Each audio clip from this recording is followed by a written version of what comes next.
Irmãos, desencontros da graça é o tema da mensagem dessa manhã. E nós estamos no capítulo 2. Voltando, desencontros da graça é o tema da mensagem. Por que desencontros da graça? Se você leu, aliás, quem leu os 4 capítulos de Ruth desde que eu comecei a pregar? Uau! Como se faz bem ao pastor? Ele começa uma série de mensagens, um livro de 4 capítulos, uma história gostosa de ler. Pergunta, quem leu desde que eu comecei a pregação? Uma coisa que você faz em menos de 1 hora, inclusive. Vamos tentar a próxima mensagem, né? Quem sabe?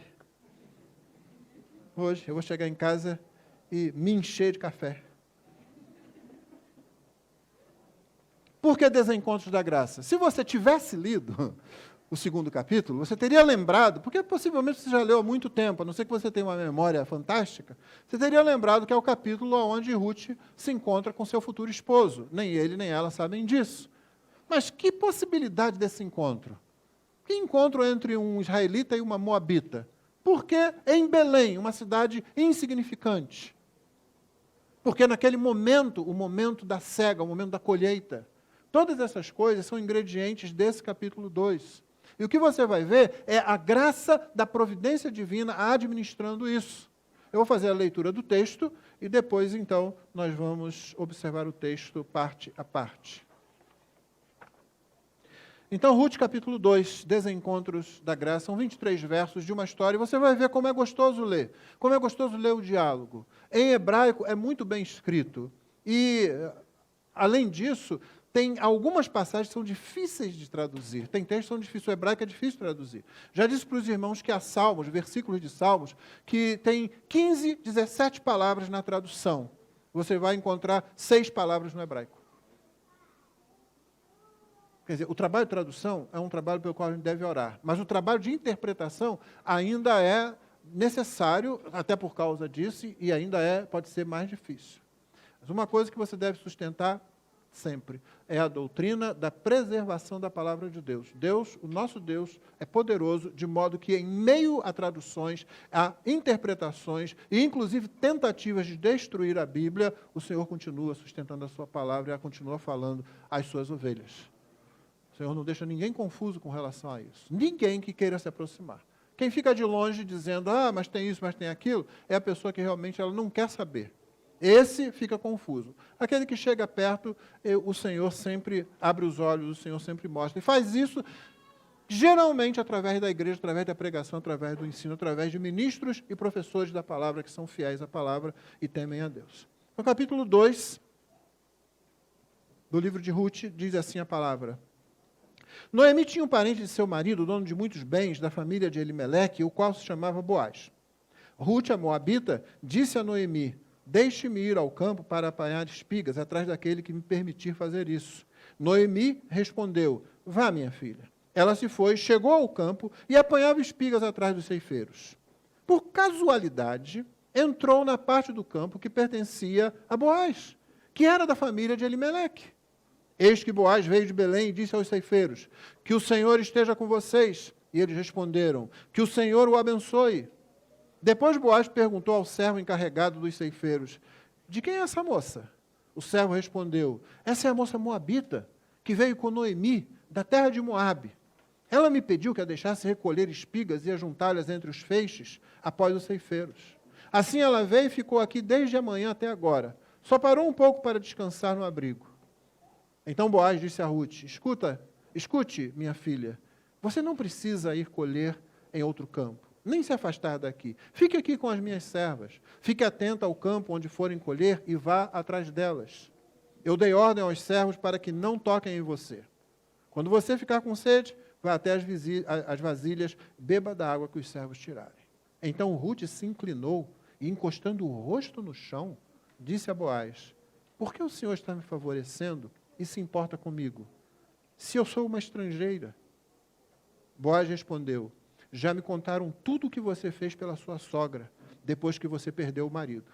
Sei que você deixou pai, mãe, a terra onde nasceu e veio para um povo que antes disso você não conhecia. O Senhor lhe pague pelo bem que você fez, que você receba uma grande recompensa do Senhor, Deus de Israel, sob cujas asas você veio buscar refúgio. Então Ruth disse, meu caro senhor, você está me favorecendo muito, pois me consolou e falou ao coração desta sua serva, e eu nem mesmo sou como uma das suas servas. Na hora de comer, Boaz disse a Rute, venha para cá e coma do pão, molhe o seu bocado no vinho. Ela se sentou ao lado dos ceifeiros e Boaz lhe deu grãos tostados de cereais. Ela comeu até ficar satisfeita e ainda sobrou.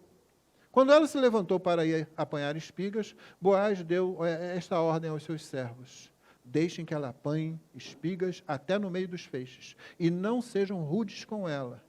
Tirem também algumas espigas dos feixes e deixem cair para que ela as apanhe, e não a repreendam. E assim Rute esteve apanhando espigas naquele campo até a tarde. Depois debulhou o que havia apanhado e foi quase 20 litros de cevada. Ela pegou o cereal e voltou para a cidade. E a sogra viu o quanto de cereal que ela havia conseguido apanhar. Rute também deu para a sogra a comida que lhe havia sobrado depois que ela comeu até ficar satisfeita. Então Noemi perguntou, onde você foi colher hoje? Onde trabalhou? Bendito seja aquele que acolheu você com tanta generosidade.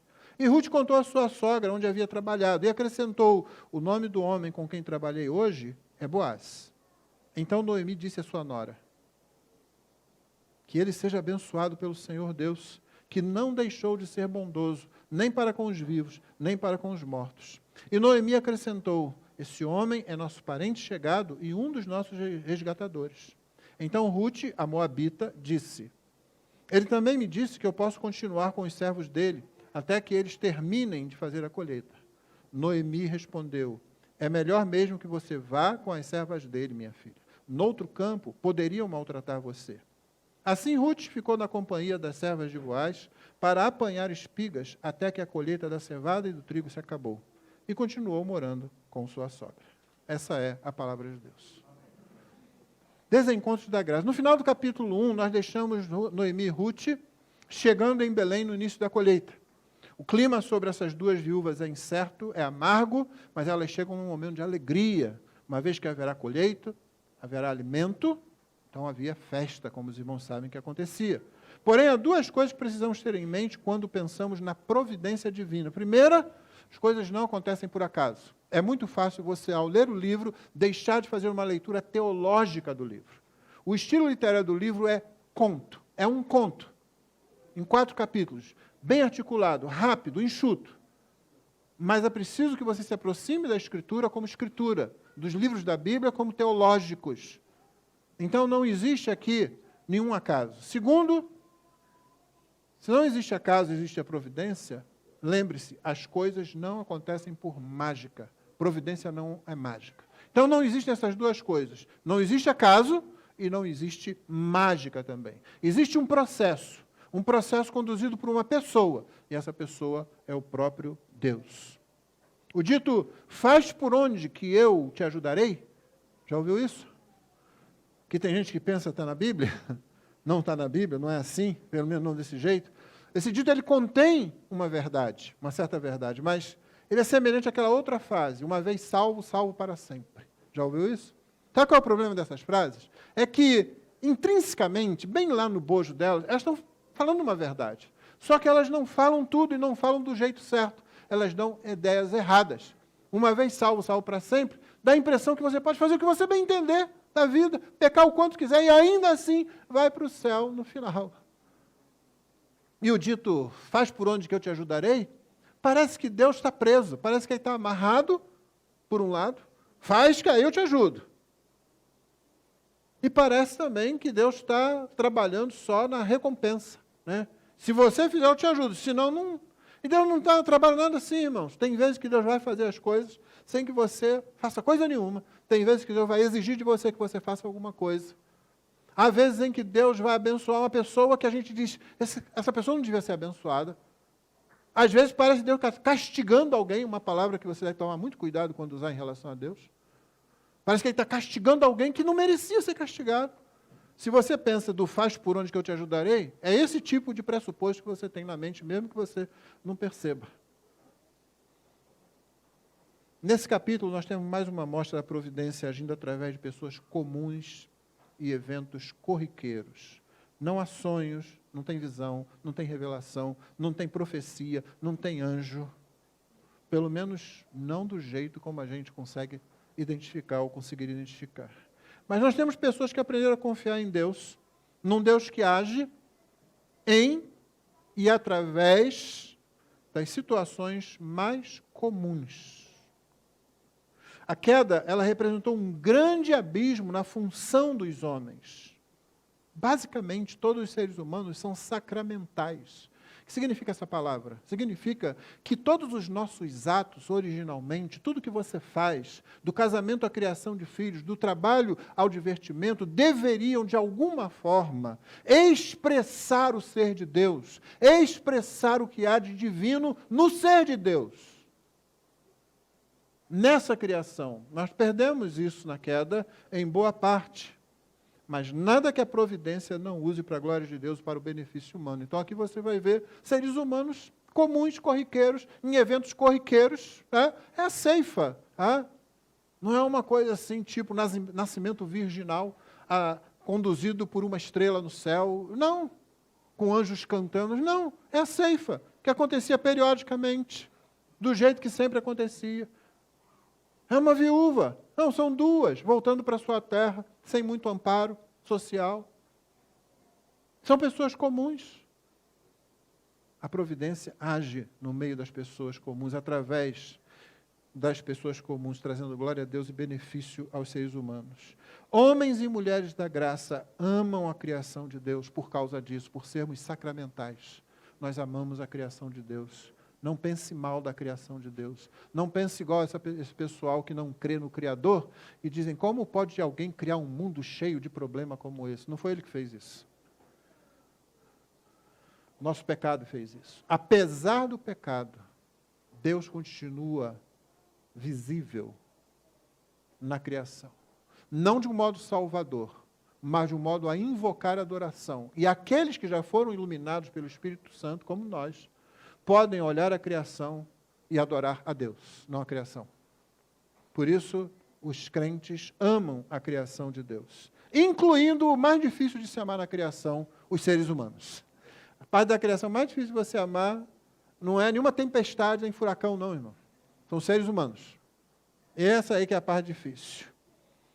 Mas onde mais, nesse mundo decaído, uma moabita podia se encontrar com um israelita e se tornarem amigos? Em que circunstância? Só na providência. Na providência sobre a vida dessas pessoas comuns. Então a gente vai refletir como deve ser a vida daqueles que confessam Cristo como Senhor. Como é que eles olham para os eventos, como é que eles olham para as outras pessoas, e como é que eles também intervêm intencionalmente nas situações. E ainda, de onde vem para eles o que é necessário para eles agirem, para eles serem como eles devem agir, como eles devem ser. Noemi tinha um parente, seu marido. Na verdade, o texto diz, literalmente, que ela tinha um amigo de seu marido. A ideia aqui é que Boaz é da família de Elimeleque, se tornou aparentado com Noemi por causa do casamento dela com Elimeleque. E é um amigo, alguém distante assim, na verdade. Não é alguém que está em contato, até porque ela também passou muitos anos fora de Belém, na terra dos Moabitas. Ele era dono de muitos bens. Essa é uma daquelas palavras que é difícil de traduzir. Ele não quer só dono de muitos bens. Prefere-se essa tradução, às vezes, para antecipar o que vai ser contado depois, a posição dele. Na verdade, o termo que é usado aqui vai ser usado, inclusive, para Ruth, no final. E quer dizer, ele era um homem valoroso, ele era um homem de situação, ele era um homem de posição, mas não era só isso também que essa palavra quer dizer. Quer dizer que ele é um sujeito íntegro e que ele é um sujeito generoso. Sabe qual é a palavra mais assim que a gente tem próxima disso? Que não é nem de uma realidade brasileira, é mais de uma realidade medieval, é cavaleiro. O inglês knight que escreve com K, lembra? O cavaleiro é alguém que tem honra. O cavaleiro é alguém que pode ter propriedade também, mas acima de tudo ele tem integridade, ele tem honra, ele se coloca em defesa daqueles que são mais fracos. O cavaleiro, ele procura objetivamente, intencionalmente, situações nas quais ele possa ser a solução. É isso que é dito de Boaz. E ele é dono de terra, sim. Pessoas geralmente nessa posição têm essa palavra é usada justamente porque tem influência, e uma influência benéfica. Ele é da família de Elimeleque, se chamava Boaz. E aí pronto, você deixa Boaz para lá, deixa ele no banho-maria. Porque você volta para Ruth, a Moabita, e ela é chamada 3 ou 4 vezes, só nesse capítulo, de Ruth, a Moabita, ou de a Moabita, para lembrar que ela é de Moabe. Lembra de Moabe? Aquela terra com deuses cruéis, com sacerdotes cruéis, aquela terra que nasceu de um incesto, aquele povo que nasceu de um incesto, aquela terra que sacrificava suas próprias crianças. Aquele povo que, inclusive, no período dos juízes, perseguiu durante um período, oprimiu durante um período o próprio povo israelita, mas parece que o autor quer dizer, olha, é a Moabita, ela é a Moabita. E se esse autor tivesse aí uma super, hiper, usando o seu vocabulário da sua esposa, né, uma revelação superlativa, né? Ele teria dito essa Moabita que vai ser uma das vovós de Jesus, antepassada de Jesus. Gente, uma Moabita, ainda vai acontecer isso com ela ainda vai casar com esse sujeito, ela ainda vai se tornar uma pessoa numa família. Não, tem mais, ela ainda vai se tornar uma das ancestrais de Jesus. Não é? Deus já está falando com a gente alguma coisa? Deus já não está falando algo na sua palavra, preparando a gente? Uma Moabita, mas eles eram amaldiçoados. Sim. Ruth, a Moabita, disse a Noemi, deixe-me ir ao campo para apanhar espigas atrás daquele que me permitir fazer isso. Noemi respondeu, vá, minha filha. Ela se foi, chegou ao campo e apanhava espigas atrás dos ceifeiros. Primeira coisa que eu quero que você guarde aí, se você estiver anotando, fé. A fé comum, corriqueira e operosa vale mais que sinais e prodígios. Fé comum, de pessoas comuns. Corriqueira, fé corriqueira, se é que existe tal coisa de fé corriqueira. Eu não estou falando de confiança humana, eu não estou falando de determinação humana, eu estou falando daquela fé que vem do autor e consumador da fé do Senhor Jesus. A fé comum, corriqueira, operosa, é mais valiosa do que aquela que produz sinais e prodígios. Você olha Noemi, ela diz assim, vai, minha filha, parece que ela está desanimada, parece que Noemi ainda está amargurada. Lembra? Ela tinha trocado o nome dela, ela tinha trocado a identidade dela. Não me chamem Noemi, deleitosa, me chamem Mara, amargurada, porque o Senhor voltou a sua mão contra mim. E Noemi diz para Ruth, vai. Ela podia ter ido também. É provável que nessa época ela tivesse 50 anos de idade ou por aí. Mas ela fica em casa. Está amargurada. A amargura se concentra em si mesma, sabe? Dizem que a miséria adora a companhia, não é? A amargura não. A amargura gosta de ficar aqui, só aqui dentro, entendeu? Você fica amargurado. A amargura cega a gente para a bondade de Deus e para a providência de Deus. Como eu disse na mensagem passada, alguém que volta do modo como Noemi voltou, com uma mulher como Ruth, como companheira, como ajudadora, não voltou vazia. De jeito nenhum. Mas Noemi não conseguia ver isso, ela ainda está amargurada. A amargura, do mesmo jeito como a ansiedade e a dúvida, ela não é vencida por altas declarações e por rituais, irmão. Ela é vencida pelo simples ato de fé confiante, que foi o que Ruth fez. Pastor, Ruth teve um ato de fé? Teve. Uma moabita sair sozinha para ir para um campo de algum desconhecido para se aproveitar de uma lei que era do povo de Israel, de respigar, ou seja, de pegar as espigas que iam caindo assim pelos lados, como era deixado para os pobres. A lei dizia, olha, o que cair você não para pegar. Os cantos do campo você não ara ali, deixa aquele canto lá. É para os pobres do povo, é para a viúva, é para o órfão, é para o estrangeiro. Mas os estrangeiros, no período de juízo, você lembra, Ruth, o período que ela está vivendo, acontece no período dos juízos. O estrangeiro não era muito bem visto. Ainda mais uma moabita. Mas ela vai. Ela age confiantemente, com simplicidade. Ela tem que fazer algo. Elas vão morrer de fome. Ela sabe da lei. Ela viveu tempo suficiente casada com um hebreu, nora de uma mulher de Israel, para saber isso. Então ela diz, deixa eu ir lá que eu vou. E vou sozinha. E foi sozinha. Amargura, ansiedade, dúvida. Irmão, não é ritual que tira isso. Não é vir aqui, eu vou fazer uma oração que você vai cair, isso vai sair de você. Essas coisas são vencidas na medida em que você age com simplicidade. Como diz alguém, faça a próxima coisa. É Elizabeth Elliot que diz isso? Então, obrigado. Faz a próxima coisa. É isso que a gente aconselha alguém que às vezes está muito assim mesmo. Faz a próxima coisa. Não se preocupa com a guerra que está acontecendo lá do outro lado do mundo. Pode até chegar aqui, sim, pode, existe possibilidade. Faz a próxima coisa. Prepara o próximo café, a próxima refeição. Pega a mão da criança e dá um passeio com ela. Tenha aquela conversa com seu esposo, com a sua esposa. Faça aquela entrega do folheto, da evangelização. Cumpra aquela tarefa que você está para fazer no seu trabalho, na sua escola. Faça a próxima coisa. Ruth fez a próxima coisa. Ela disse, a gente tem que ter comida, a gente não tem comida. Então, eu vou lá, vou me aproveitar disso. E ela vai. Fé comum, corriqueira, operosa, vale mais que sinais e prodígios. Por casualidade, entrou na parte do campo que pertencia a Boaz, que era da família de Elimeleque. Verso 4, eis que Boaz veio de Belém e disse aos ceifeiros, que o Senhor esteja com vocês, e eles responderam, que o Senhor o abençoe. Segunda coisa, o segundo ponto, se você quiser, não existe casualidade, só existe providência. Não existe casualidade, só existe providência. Provérbios 16, 9 diz, o coração do homem traça o seu caminho, mas o Senhor lhe dirige os passos. Ruth não sabia disso, Boaz não sabia disso, mas o Senhor estava dirigindo aquele desencontro. Desencontro porque se dependesse de mim e de você, dizer, não, ó, Moabita aqui não. Ô camarada, tu não vai querer nada com essa mulher não, ela é de Moabe. Mas a graça causa esses desencontros. Um homem de valor, como eu já disse, como eu já expliquei, um homem de muitos dons, um homem de muito valor, um homem de influência, e um lugar valioso também.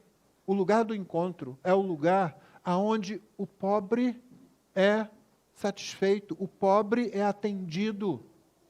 Anotou como é que o pobre é atendido na lei mosaica? Não, a pessoa não colhe lá, não, e vai, olha, toma aqui uma cesta para você, vim trazer essa bolsa para você. Não, meu amigo, pode vir, pega aí. Vai passar o dia ralando aqui. Não, eu também estou aqui. Os meus empregados estão aqui. Você quer? Pode pegar, mas você vai trabalhar aqui. Eu não vou pegar para levar para você, não. Nós não estamos melhorando a vida de ninguém quando acostumamos alguém a depender desse tipo de coisa. No entanto, infelizmente, tem muita gente interessada nisso. Não devemos retirar Deus dos eventos e das ações comuns do dia a dia. Não existe casualidade, só providência. Nossas palavras, orações tradicionais não deveriam se tornar expressões levianas. Aquele momento que você agradece pelo alimento, aquela oração no final ou no início do dia. As orações são repetidas na igreja. Meu irmão, não tire Deus da equação do seu dia, dos eventos comuns. Não queira ver Deus só quando um milagre portentoso acontece. Foi curado da doença incurável, ressuscitou. Comece a procurar Deus nos eventos do dia a dia, nas coisas que estão diante de você, porque Deus está agindo nessas coisas. É preciso recuperar aquele conceito do corandel, expressão que significa perante a face de Deus. O sentido é, eu faço tudo, tudo que nós fazemos, tudo que vivemos, tudo que dizemos, tudo que decidimos, tudo que pensamos, fazemos diante da face do nosso Deus. Você precisa ter essa consciência. Lembra do cântico antigo? Cuidado, olhinho no que vê, cuidado, mãozinha onde toca, como é que é? Cuidado, boquinha no que fala, cuidado, pezinho onde pisa, né? Pois é, ele é bom, mas também é problemático, né? Porque dá a impressão que Deus está ali pronto com o chinelo para atacar. Não, esse é o papai e a mamãe. Papai e mamãe. Deus não está assim, mas você está diante dele, Deus está vendo, isso está me trazendo glória, isso não está me glorificando. Isso me alegra, isso me entristece muito. Jesus se alegrava, Jesus se entristecia. Acontece a mesma coisa com o Pai. O Deus e Pai do Senhor Jesus Cristo se alegra, se entristece, aprova, reprova aquilo que Ele vê. E nós estamos sempre corandel, diante da face de Deus. Estamos expostos à contaminação do mundo o tempo todo, irmãos. Estar ciente que Deus está ali pode nos ajudar, até por temê-lo, a evitar o que o mundo oferece para a gente. Nossos filhos estão expostos da mesma maneira. Você está ciente disso? A ingenuidade em relação a isso, a essa consciência de que nós estamos expostos, de que nossos filhos estão expostos, ela é pecaminosa. Você não tem direito de ser ingênuo com relação a isso. Porque Deus alerta você várias vezes. O mundo está aí ao redor. Olhe para as coisas comuns e corriqueiras, procurando Deus, porque Deus está nessas coisas também, agindo nessas coisas, usando essas coisas, eventos e pessoas. Vou repetir Provérbios 16, 9. O coração do homem traça o seu caminho, mas o Senhor lhe dirige os passos. Verso 5. Depois Boaz perguntou ao servo encarregado dos ceifeiros: de quem é essa moça? O servo respondeu: essa é a moça moabita. Viu de novo? A moabita, que veio com Noemi da terra de Moabe. Olha, a moabita veio de Moabe. Grande coisa, né? Ela me pediu que a deixasse recolher espigas e ajuntá-las entre os feixes após os ceifeiros. Assim ela veio e ficou aqui desde a manhã até agora. Só parou um pouco para descansar no abrigo. De quem é essa moça? A pergunta é óbvia. E para mim e para você, que temos ouvidos tão sensíveis, né, nesse século XXI, com coisa, como é que pergunta de quem que ela é? Sim, de que família ela é? Qual é o clã a quem ela pertence? Com quem que ela está? Quem provê para ela? Quem a protege? De quem é ela, afinal de contas? É isso que Boaz está perguntando. E ele pergunta e o servo responde. A resposta do servo é um hebraico difícil de interpretar também. Porque é muito possível que Ruth tenha chegado ali de forma mais ousada, mais pensada. Ela é obviamente uma mulher inteligente de disposição. Ela é submissa. Você viu que ela é submissa? Você viu comigo, vai ver novamente. Você viu comigo na leitura. Mas é possível que ela tenha chegado ali e feito um pedido mais direto, assim, olha, eu não quero só pegar o que cai, eu quero pegar no meio dos feixes. E isso não era para fazer. Só que ela não foi lá e começou a fazer. Ela foi lá e perguntou. É possível, e o texto dá essa margem, que ela tenha ouvido do servo, do chefe dos ceifeiros ali, que ela tenha ouvido o seguinte: olha, isso eu não posso autorizar, você vai ter que falar com o dono. O que acontece? Ela então pode ter ficado esperando ali. Esperando, atenta ali. Até ele chegar. Essa é uma possibilidade. De qualquer forma, tenha ela começar a trabalhar logo. Tenha ela esperado para fazer um serviço mais efetivo. A ideia é de que ela possa pegar e possa juntar, preparar em pilhas, para depois então ela pegar tudo, juntar e debulhar. Entendeu? Seja o que for, você tem alguém que pensa, você tem alguém que está decidido, você tem alguém que trabalha, você tem alguém que foi lá para fazer uma coisa e fez aquilo que ia fazer. Então o relatório é recebido por Boaz de forma positiva. E o ponto 3 aqui é esse, irmãos. Lance mão da providência. Ela está logo ali ao seu alcance. Lance mão da providência. Boaz estava vendo a situação comum. Ele vê uma coisa que ele chegou lá, né, e ele... você viu como ele chegou, né? O texto disse para ele que, na medida, assim que ele chega, ele vem de Belém, ele diz: o Senhor esteja com vocês, recebe a saudação de volta, que o Senhor abençoe. Ele usa o nome pactual de Deus aqui. O Deus da aliança esteja com você. O Deus da aliança abençoe você. Ele não está vendo aquilo ali como casualidade, ele está vendo aquilo ali como bênção de Deus. Deus respondeu às nossas orações, nos deu arrependimento. Lembra do ciclo do livro de Juízes? E agora nós estamos, então, recebendo a bondade do Senhor de volta. Então, que Deus esteja com vocês, que o Senhor, o Deus pactual, Yahvé, abençoe você. Ele está olhando para a situação. Quando ele vê uma coisa incomum que ele está observando, ele vê aquela moça, essa moça não é daqui, eu não conheço essa moça, de onde é que ela é? Ele recebe essa informação. É Boaz atento. O ambiente dele é Corandel. O ambiente de Boaz é aquele ambiente onde ele vê: Deus está agindo aqui. Eu não posso simplesmente deixar passar as coisas assim.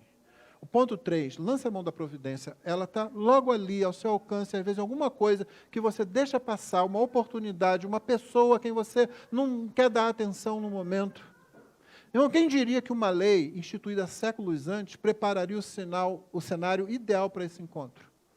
A lei da respiga foi feita muitos séculos antes.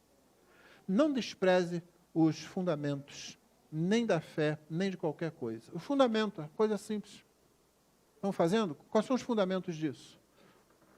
Se você quer pensar em termos de matemática, não despreze conhecer bem aquelas contas mais simples. Aquilo é a base para tudo. Quando você sabe fazer aquilo com rapidez, aquilo facilita tudo para você. Não despreze os fundamentos do futebol. Às vezes você está vendo um jogo lá, você vê jogador profissional errando coisa básica do futebol. O passe, por exemplo. O cara está desatento. Nem para dar, nem para receber. E às vezes nós estamos desatentos para as coisas fundamentais, os fundamentos da providência. Deus está agindo em mais lugares, mais pessoas e mais situações do que você pode pensar. Fique atento a isso. Uma viúva que você não conhece, uma pessoa, um pobre, uma pessoa que você não dá importância, pode ser a providência de Deus agindo na sua vida, inclusive. 4, olhe para as pessoas do ponto de vista da providência. Esse é o 4º ponto. Como Boaz olhou para Ruth. E para aplicar isso a nós aqui, 2 perguntas. Como eu sirvo ao Senhor servindo a essa pessoa? Essa é a pergunta que na escola dominical de hoje foi levantada aqui. Esse foi o ensino, o princípio levantado aqui dentro do casamento. Como é que eu sirvo a minha esposa? Como é que eu sirvo diante do Senhor ao meu esposo? Segunda pergunta, o Senhor quer me usar nessa situação? Eu não estou falando para você se meter em tudo que aparece, não. Eu estou falando para você estar atento. Talvez o Senhor queira me usar aqui. Eu estou pronto para isso? Se apresentar como alguém que está pronto, o Senhor pode usar você, meu irmão. E lembra, nós já aprendemos aqui aquele princípio de concomitância, ou seja, Deus não está esperando que você fique um super crente para ser usado por Ele, não. Às vezes quem está triste vai fortalecer uma outra pessoa, vai corrigir a uma pessoa, vai consolar uma outra pessoa. Essa é a graça, é a providência, Deus faz essas coisas. Isso é milagre, só que às vezes a gente não quer ver o milagre, e o milagre está diante da gente. Essas são 2 perguntas. Como eu sirvo ao Senhor servindo a essa pessoa? O Senhor quer me usar nessa situação? Como dizia o irmão André, aquele que ficou na década de 70 conhecido como o contrabandista de Deus, ele fala assim, eu ouvi falando isso certa vez aqui no Rio de Janeiro, tive esse privilégio. Comece a fazer perguntas. Porque o Ocidente estava todo completamente desconhecendo o que acontecia com a igreja na cortina de ferro, na antiga União Soviética, na cortina de bambu, na China comunista. As pessoas, não deve ser. Grandes nomes visitaram o país lá, conduzidos pelos líderes políticos, e não. Teve um que voltou, muito conhecido, voltou, não tem liberdade religiosa. O irmão André dizia, começa a fazer pergunta mesmo. Começa a perguntar que você vai ver que as coisas podem mudar. Boaz fez uma pergunta simples. E a vida dele mudou. Ele não sabia ainda, mas a vida dele estava mudando. Verso 8, então Boaz disse a Ruth, escute minha filha, você não precisa ir colher em outro campo, nem se afastar daqui. Fica aqui com as minhas servas. Fique atenta ao campo onde elas forem colher, vá atrás dela. Eu dei ordem aos servos para que não toquem em você. Quando você ficar com sede, vá até as vasilhas e beba da água que os servos tirarem. Interessante, porque não é comum o dono falar direto com os servos, mas o texto aqui diz exatamente isso. Ele foi e falou com os servos, não toquem nela. Não façam mal a ela, tratem-na bem. Então, quinto ponto, seja um canal de bênção. Meu irmão, você foi chamado para ser um canal de bênção. Não é uma opção. Novamente, ou você vai obedecer ou você vai desobedecer. As perguntas feitas anteriormente preparam você para isso. Como eu sirvo ao Senhor servindo a essa pessoa? Será que o Senhor quer me usar nessa situação? Seja um canal de bênção. Nós já temos muito do outro tipo de pessoa, que cria problema, que fica com picuinha, até dentro da igreja, que não deixa passar nada, que fica coando mosquito e às vezes está deixando passar um camelo inteiro. Esse tipo de gente que se levanta em igreja, como a gente viu aí na mídia, e na mídia acontece muito, já estamos cheios desse tipo de gente. Nós precisamos de gente que queira ser canal de bênção. Seja um canal de bênção. Isso não significa ser apático, ser da turma do deixa disso. Existe uma diferença muito grande entre ser um pacificador e ser um senhor não quero problemas. Eu não quero problema. Não, a igreja tem muito problema, eu não quero me envolver com isso. Tal. Então você tem o cara que faz picuinha, que cria problema com tudo, e tem o outro que não, eu quero ser um pacificador. Não, ele não é um pacificador, ele só é parte do problema. Não, seja um canal de bênção. Um pacificador, mas seja um canal de bênção. O pacificador, ele toma atitudes firmes. O Senhor Jesus expulsou os vendilhões, os camelôs, por assim dizer, os cambistas do templo. E ele não expulsou dizendo assim, vocês poderiam fazer a gentileza de observar que aqui é o pátio dos gentios, eles só têm essa área, tadinho deles, não.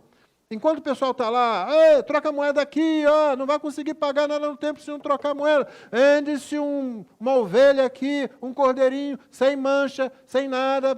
Enquanto o pessoal está lá, Jesus foi, preparou um azorrague, viu se estava bom, tá? Ok. E começou a dar com aquilo nos animais, expulsar dali, pegar as mesas e virar aquilo. O pessoal deve ter ficado assustado, né? E Jesus é um pacificador.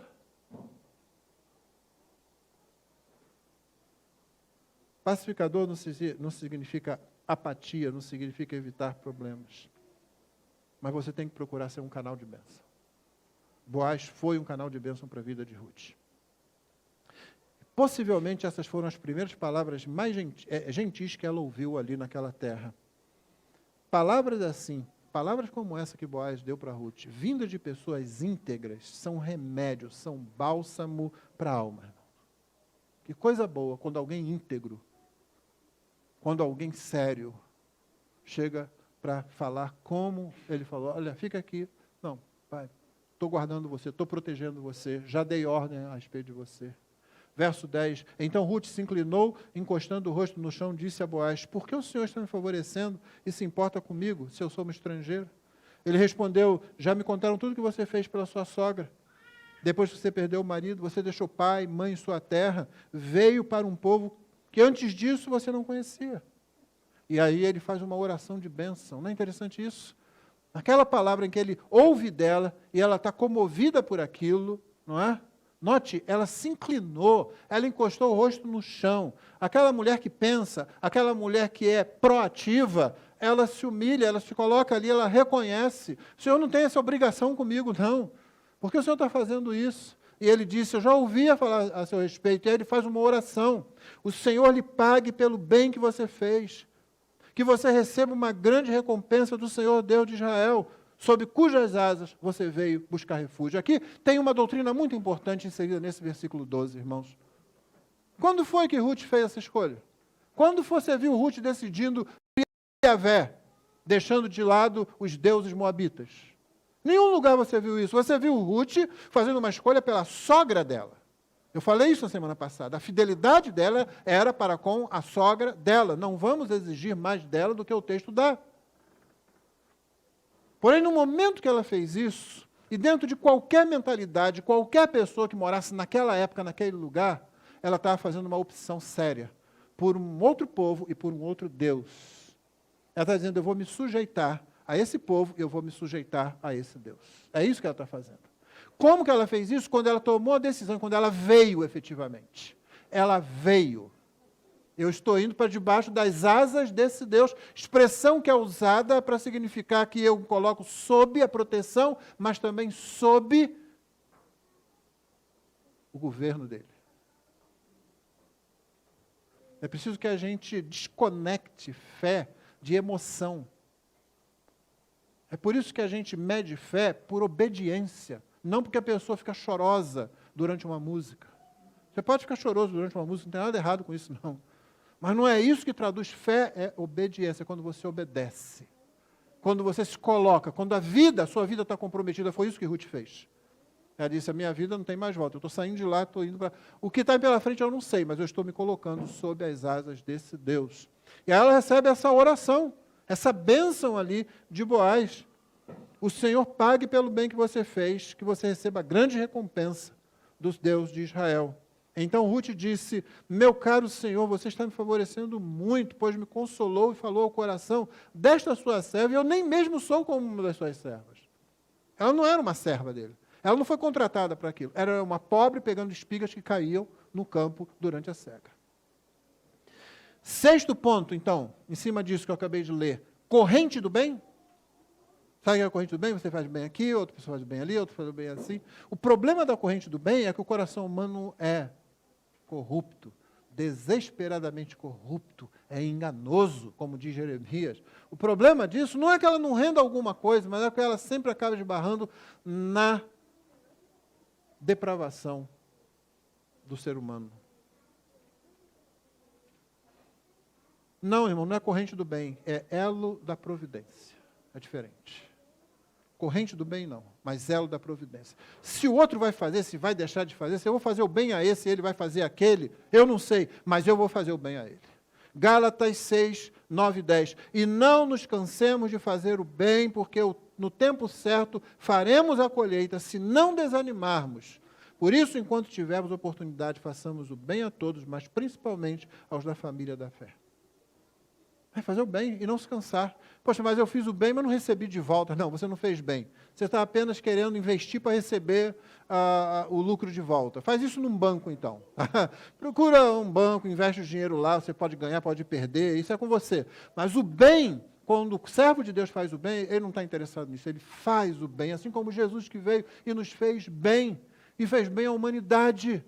O que tem de bom na humanidade, irmãos, inclusive o que a gente vê na a diferença entre certos hábitos culturais que o Ocidente adquiriu e que está perdendo rapidamente atualmente, né, já nas últimas décadas, se deve ao cristianismo. E Cristo abençoou pessoas, muitas das quais nem se importaram com Ele.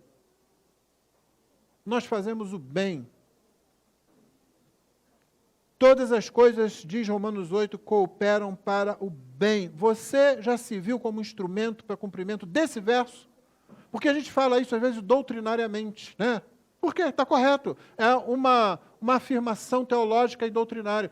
Todas as coisas contribuem para o bem daqueles que amam a Deus, daqueles que são chamados pelo seu decreto. Isso é verdade. A gente usa isso quando? Acontece alguma coisa difícil, alguma coisa angustiante, olha, todas as coisas cooperam para o bem. Está verdade, a aplicação também está correta, mas eu quero olhar pelo outro lado. Você já se viu como resposta para isso na vida de outra pessoa? Todas as coisas na vida das outras pessoas, Deus faz na vida dos seus servos, na vida dos seus filhos, para o bem. E eu quero ser resposta, eu quero ser parte dessa resposta, eu quero ser parte desse agir de Deus na vida do outro, do meu irmão, para o bem dele. Eu quero ser o elo na corrente da providência. Não na corrente do bem, mas na corrente da providência. Essa é a questão. Você já se viu como resposta? Então, sexto, corrente do bem, não. Elos da providência. Você é chamado a ser isso. A ser isso. Na hora de comer, Boaz disse a Ruth, vem para cá, come do pão, molha o teu pão aqui, no vinagre azedo, que é traduzido como vinho. Não, isso é uma iguaria, tá? Pelo menos para trabalhadores braçais. Você provavelmente ia gostar disso, embora agora não pareça muito gostoso quando se fala. Ela veio, não sentou do ladinho de Boaz, não tente romantizar o texto, não tente apressar o rio, não. Ela sentou com os ceifeiros, o texto está dizendo, ela sentou com os ceifeiros. Boaz está lá com o capataz, com os líderes ali, os seus pregados diretos, e ela sentou lá, mas ele está de olho nela. Você sabe que ele está de olho nela. Muitas razões, depois a gente vai ver por quê, no capítulo 3, por que ele já não... Né? Primeiro, você não pode acusar Boaz de assédio sexual. Não pode. Ele não toma nenhuma atitude dessa. Ele é quem manda, ele é poderoso, ele tem situação social e política ali em Belém. A gente não faz nada disso. Ele protege, ela senta lá, ela fica lá e ele está com o pessoal aqui. Ela come muito, ela come bastante, ela está trabalhando. Não estou dizendo que ela era fominha, não. Eu estou dizendo que ela é uma viúva que fazia tempo, nunca viu comida para comer até ficar satisfeita e sobrou. A ponto dela pegar e levar, né? Tirou lá aquela bolsinha, botou lá dentro, levar para minha sogra. Ela comeu bastante, E aí, quando isso aconteceu, ela saiu, ela foi fazer. Ela também não é aquela, uau, vou dar em cima desse cara. Irmão, toda vez que você tenta dar uma de providência, toda vez que você tenta dar uma de Deus, as coisas acabam saindo erradas. Deixa Deus conduzir a coisa. Noemi queria já trocar de nome. Não, Noemi não, Mara, porque a minha vida está arruinada. Não faça isso. Você recebeu um nome, o nome de Deus, o nome do Filho de Deus. Aqui também. Não tente apressar as coisas.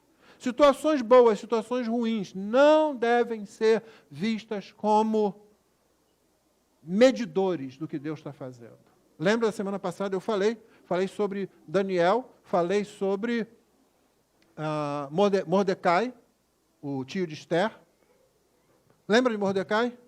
Ele estava ali, um povo oprimido. Ele sentava lá. Aí aconteceu um lance, o rei resolveu honrá-lo. Pegou o pior inimigo dele e disse, você vai levar Mordecai em cima do cavalo, gritando para todo mundo, esse aqui é o favorito do rei, é assim que se faz com quem o rei tem como favorito. E esse cara, com muita raiva, mas sem poder demonstrar isso, teve que preparar o cavalo, teve que vestir Mordecai, teve que botar a coroa na cabeça de Mordecai. Mordecai podia ter usado e falado assim, agora é a hora da virada, agora eu vou pegar esse Amã e... Não, quando terminou aquela auê todo ali que o rei armou, ele tirou aquela roupa toda e voltou para o cantinho dele e ficou lá. Não aparece o rio. Ruth não fez isso. Terminou a comida ali, o que ela fez? Levantou e foi apanhar espigas. É isso que ela foi fazer. E ela saiu, Boaz deu a ordem lá, olha, deixa ela pegar até no meio dos feixes. Era o que ela queria, não é? Até isso ela pode fazer. Ela pode. Tá? Ainda deixa cair mais algumas assim, não repreende ela. Gente, você pode dizer assim, ela é dona disso aqui, tanto quanto eu. Não é? Não, ela pode dizer, no meio dos feixes, no meio dos feixes. Mas então, não, se cai muita, não é para se cair muita, derruba muita, tá? Para ela pegar, tá bom? Então, vai lá. Então, a sétima parte. Fazer parte de um grupo, de uma família, de povo e igreja, é mais do que simplesmente ser aceito ou aceita nesse grupo, irmãos. Porque o que aconteceu aqui? Quando ele diz, vem para cá, come com a gente, aquela mulher, viúva, moabita, estrangeira, começou a sentir que ela era parte de alguma coisa. Como é bom a gente sentir que é parte de alguma coisa. Mas ela é parte de alguém, ela é parte de um povo. Você entende como é importante você receber bem na igreja? Como é bom quando você recebe bem uma pessoa? Com interesse que essa pessoa seja abençoada, não para fingir, não porque o pastor mandou, não porque demos um treinamento aí de como receber visitante que chega na igreja, mas porque você vê uma pessoa chegar, essa pessoa vai ser abençoada aqui. É como Boaz podia estar pensando, essa mulher veio para o lugar certo. Ele podia estar pensando tudo isso. Aqui ela não vai ser abusada, aqui ninguém vai maltratar ela. Aqui ela, inclusive, vai ter os feitos dela reconhecidos. Tudo isso. Quando alguém entra para a sua igreja, quando alguém vem para cá, olha, essa pessoa vai ter ajuda, essa pessoa vai ouvir o evangelho, essa pessoa vai ser ajudada aqui. Não, nós não somos perfeitos, irmão, nós não fazemos nada disso perfeitamente, mas fazemos e queremos aperfeiçoar. Então, quando você recebe alguém, se essa pessoa começar a se sentir parte, às vezes vem alguém cuja família pode estar se destruindo. Nós recebemos aqui um casal há muito tempo, que fez parte da nossa igreja durante muito tempo, já separados. E um veio, depois veio o outro. E eles estavam separados. O dia que os dois se encontraram aqui pela primeira vez, o que você está fazendo aqui? Sabe como é que é marido e mulher quando estão brigados, né? O que você está fazendo aqui? Eu vim a essa igreja também, fui convidada. Não, essa igreja é minha, vai para outra. Deus operou, converteu, reuniu a família, foram batizados. Ser parte de um grupo, irmãos, é muito mais do que simplesmente ser aceito. É realmente tomar parte. E você viu, ela já tinha começado a fazer isso quando ela chega ali e começa a trabalhar. Não, eu vou ter o que comer, mas eu tenho que me esforçar. Eu vou ter que dar duro aqui. Eu vou ter que suar o vestido aqui para colher as coisas. Tá? E daqui a pouco ela é abençoada. Então, toma aqui, ó, toma mais esse pouquinho aqui, fulano, pega a sua sobremesa, dá para ela. Bota ali, pronto, tá. Mas o que ela faz? Ela vai e continua trabalhando. Talvez agora com mais alegria. Gente, eu faço parte disso. Ele me chamou para sentar. Normalmente ela teria ficado num cantinho lá para comer. Ele disse, não, senta aqui, você trabalhando com a gente, senta aqui. Fazer parte de um grupo, seja a família, um povo, a igreja, é mais do que simplesmente ser aceito. É preciso você chegar bem, expressão bem carioca essa, mas chega bem. Eu já entrei em lugares aí, o sujeito veio me receber com um fuzil. Estou aqui. Ainda pedi informação. Aí, eu estou precisando chegar a tal lugar, não sei o que e tal. Aí ele passa o fuzil para trás, sim, né, porque senão ia atrapalhar ele falar comigo. Eu estava no carro, entrei na favela do carro, assim. Chega bem. Não chega com aquela cara de medo, Não chega com cara de... Não estou falando para você, para nenhum lugar desse, treinar isso não, tá? Isso não é dever de casa. Estou falando o que aconteceu. Botou o fuzil para trás assim, o que já me deixou aliviado. Bom, já está para trás. Deu a informação que eu precisava e pronto, agradeci. Chegue bem, Ruth fez isso, ela respeitou as regras. Ela não fez. Se ela queria fazer, se a gente aceitar aquela tradução que eu mencionei, ela aguardou Boaz chegar para dar permissão para ela fazer aquele negócio que não era muito comum. Segundo, é preciso trabalhar duro. É você que está chegando, irmão. E você que já está aqui, poucas coisas unem mais as pessoas do que executarem um trabalho longo e cansativo. Está junto com pessoas, vocês começam a fazer um trabalho para resolver uma situação, para alcançar um objetivo, estão fazendo, e aquilo demora e é cansativo, mas vocês estão ali fazendo, poucas coisas unem mais as pessoas do que isso. Terceiro, direitos e deveres andam juntos. Não espere que os outros tenham obrigações para com você. Quem foi salvo pela graça entende disso. É por isso que dificilmente a gente pode se curvar a qualquer doutrina que hoje está por aí só ensinando direito. Eu quero meu direito, eu quero meu direito, eu quero meu direito. Eu quero receber isso, eu quero receber aquilo do governo, eu quero que o governo pague isso. O governo não tem dinheiro, quem tem dinheiro é a gente, é o cidadão. Você paga imposto, é o seu imposto que paga tudo isso que o governo diz que faz. Entendeu?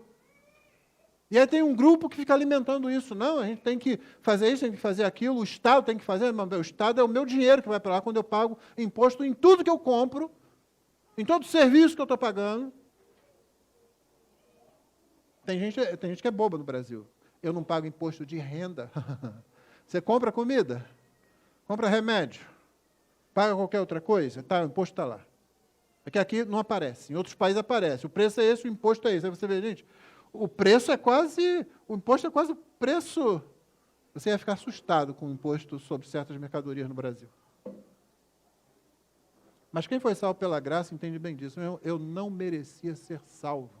Eu não tenho que esperar que alguém faça coisas para mim, não. Eu vou e eu faço. Foi o que Ruth fez. Mas guarde essa sétima parte, estamos chegando ao final, fazer parte de um grupo, irmão. Como isso é bom, como isso é importante. Quando você recebe e quando você entra também nesse grupo. Que coisa boa, quando você aceita. Ela pegou o cereal, ainda o verso 17 é preciso ser lido. Ela apanhou espigas até a tarde naquele campo, depois debulhou e foram quase 20 litros de cevada. Isso dá quase uns 15 quilos, irmão. Você não tem ideia, nem eu, do que é você colher cevada para produzir 15 quilos de cereal. Entendeu? A sogra deve ficou espantada, todo mundo ficou espantado. Como é que ela produziu isso? Não, ela teve uma ajudinha. Já que Boaz disse, olha, derruba uns aí para ela, deixa cair. Deixa cair. Então ela teve mas ela pegou e debulhou aquilo tudo, debulhou tudo na mão, não tem, tá? Se tivesse algum aparelho seria rústico, dificilmente seria dado a ela. Ela pegou aquilo tudo, mais a comida que sobrou, botou nas costas e foi. Chegou em casa com aquele, aquilo representava, na verdade, alimento para várias semanas para ela.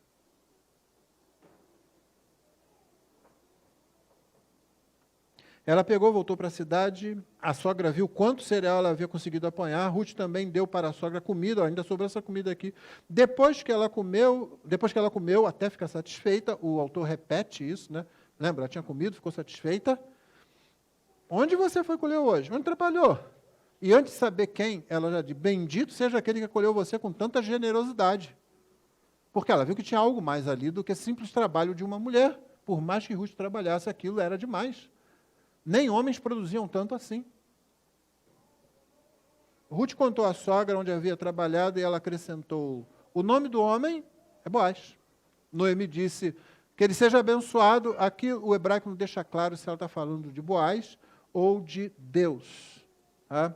A nossa tradução diz que ele seja abençoado pelo Senhor, ou que o Senhor seja abençoado, louvado, bendito, que não deixou de ser bondoso nem para com os vivos, nem para com os mortos.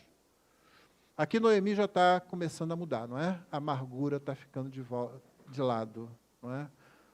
Ela teve ajuda para isso. Irmãos, eu disse que a amargura, assim como dúvida, assim como ansiedade, não são vencidos com rituais, palavras mágicas, são vencidos com a simplicidade do agir confiante, a simplicidade da fé. mas às vezes é preciso que alguém haja por você.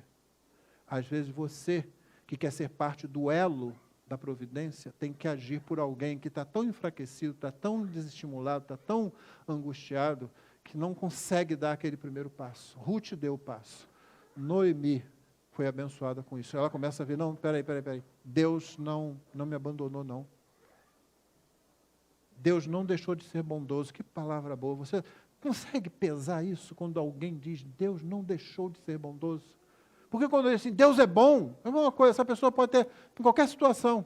Mas quando alguém diz, Deus não deixou de ser bondoso, provavelmente é porque ela pensou que Deus tinha deixado de ser bondoso. E agora ela viu que Deus não deixou de ser bondoso. E ela se arrependeu, ela está voltando, ela está acordando. Deus não deixou de ser bondoso. Tem mais, Ele está estendendo a bondade dele para os vivos e para os mortos. Aí ela já começa até a colocar a máquina para funcionar dentro da cabeça e olhar para algum futuro que nem Ruth estava pensando aí. Esse homem é nosso parente chegado, no relacionamento, quer dizer que eles tinham vínculo, que estavam se encontrando todo dia para jantar, não, tá? E um dos nossos resgatadores. Então, Ruth, a moabita, vamos deixar claro, a moabita, assim, daquele povo, ela disse, ele também me disse que eu posso continuar com os servos dele, até terminar a fazer a colheita. Dá a impressão para a gente que Noemi já está maquinando as coisas, não é? Ele é um resgatador. Ele é um parente. Ele está vinculado. Que Deus o abençoe. Isso ela tinha falado anteriormente, né? E quando Ruth diz isso, olha, ele disse para eu continuar voltando para lá. Ela acrescenta, é melhor mesmo que você vá com as servas dele, minha filha. No outro campo poderiam maltratar você. Mães, sogras têm essas coisas, né? Elas dão assim, mas nunca dizem a razão toda do negócio. Elas dão uma razão que é verdadeira. Olha lá, vão te maltratar se você for para lá. Não é melhor? Fica com ele, fica com ele. No capítulo seguinte você vai ver o que ela talvez já estivesse pensando aqui. Eu não estou dizendo que ela já estava, mas eu estou dizendo que ela já podia estar. Porque, afinal de contas, ela também recebeu um baque. O primeiro foi abrir a porta e está a Ruth com aquele sacão de coisa assim. Então, ó, gente, como? Como é que foi isso? Quem foi o generoso assim? Ah, foi fulano e tal. Não é interessante que onde ela falar qualquer coisa, ela diz, Deus não deixou de ser bondoso. Nem para com os vivos, nem para com os mortos. E assim Ruth ficou na companhia das servas de Boaz para apanhar espigas, até que a colheita da cevada e do trigo se acabou, e continuou morando com a sua sogra, viu? Ela continuou cuidando da sogra dela. Isso aí quer dizer que eles ficaram se vendo, e eu acho que Boaz começou aí todo dia, né? Como os donos faziam, os donos tinham que fazer isso. Então é provável que todo dia agora, durante as próximas 7 semanas, que era o período que durava até o final da colheita, do trigo, você viu que aqui se acrescentou, do trigo também, então primeiro um, depois o outro, quando acabou, já tinha se passado aí umas 7 semanas. E eu sei que você está pensando aí, eu não posso fazer nenhuma dessas afirmações na sua cabeça.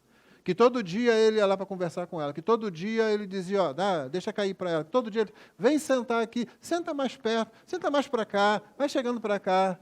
Se você quiser imaginar essas coisas, mas o fato é que eles tiveram esse período de 7 semanas, pelo menos, se encontrando, estando juntos ali e tal. Eu imagino o que Noemi fez também durante esse período, o que ela falava, cada vez que Ruth chegava em casa. Se ela não foi pagar uma visitinha, né, a Boaz, Boaz, tanto tempo que a gente não se vê, eu fiquei fora tanto tempo. Essas coisas podem ter acontecido. Se acontecerem, irmão, procure ver Deus, a providência divina, nas coisas corriqueiras do dia a dia. Então, o último ponto aqui é, agir com a providência em mente muda conceito, muda atitude, muda comportamento. O fato é que Noemi começou a pensar em termos de providência.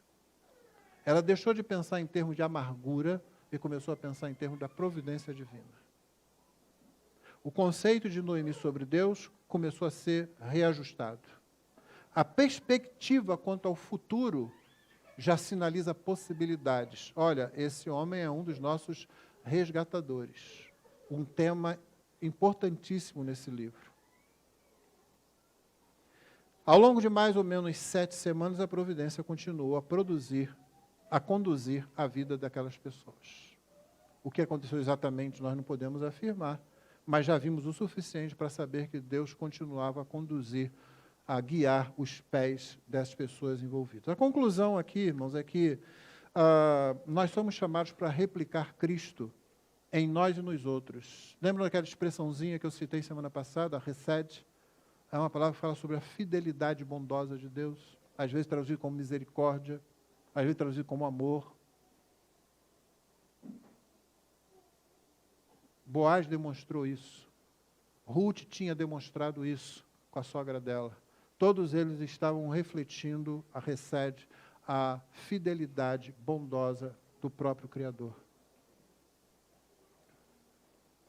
Deus nos chama para fazer exatamente isso. Umas 3 últimas frases. Nós precisamos agir intencionalmente como agentes de Cristo. Nós precisamos agir intencionalmente na direção daqueles que estão mais distantes de nós. Talvez eles estejam precisando de maior ajuda nossa. Nós precisamos agir intencionalmente, de forma consciente, dentro da história da redenção. A história da nossa vida não é só a história da nossa vida, é a história de como Deus redime o mundo. De como Deus, que resolveu salvar pecadores, está salvando pecadores, inclusive nós, e nos usando para continuar a salvar pecadores e nos preparando para os novos céus e a nova terra.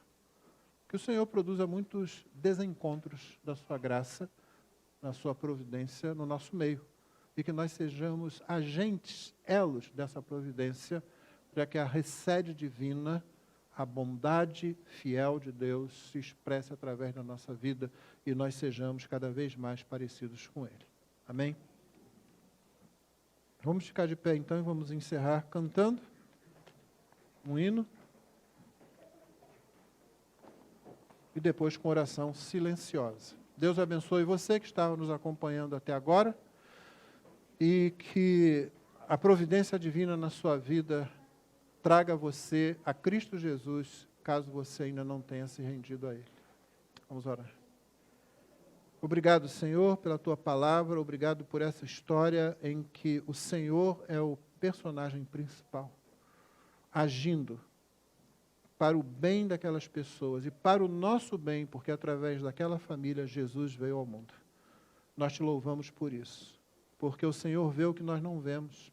Ajuda-nos a confiar na Tua providência, que faz todas as coisas para o nosso bem. Ajuda-nos a nos oferecer como instrumentos da Tua providência, Senhor, para que outros sejam abençoados como nós fomos. Ajuda-nos, Senhor Deus, a manter um conceito correto de Ti mesmo, a fim de que não nos deixemos levar pelo que está à nossa volta, mas nos conduzamos pelo ensino do Evangelho da Graça. Nós oramos agradecidos, despede o Teu povo, guardados por Ti, concede-nos uma tarde de descanso, uma tarde de comunhão, concede-nos também estar aqui logo mais para o culto vespertino. Em nome de Jesus oramos. Amém.